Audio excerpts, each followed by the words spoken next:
মোৰ কথা একেবাৰে স্পষ্ট মহাপুৰুষ শ্ৰীমন্ত শংকৰদেৱ ৰূপান্তৰৰ খনিকৰ সংকীৰ্ণতা আৰু সাম্প্ৰদায়িকতাৰ ঊৰ্ধ্বলৈ গৈ সমাজত আধ্যাত্মিক সমদৰ্শী আদৰ্শৰ আধাৰ নিৰ্মাণ কৰোঁতা অসমৰ সৰ্বতোকালৰ সৰ্বশ্ৰেষ্ঠ ব্যক্তি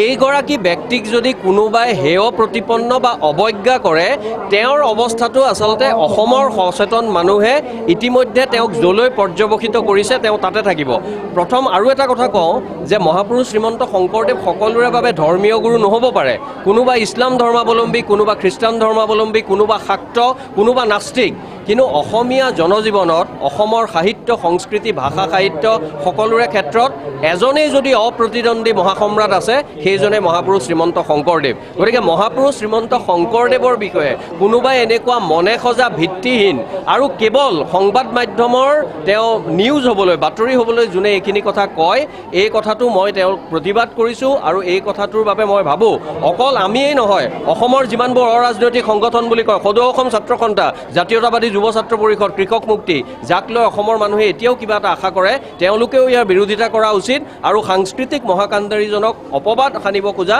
এনে ব্যক্তিক অসমীয়া জনজীৱনৰ পৰা তেওঁক নিলগাই থোৱা উচিত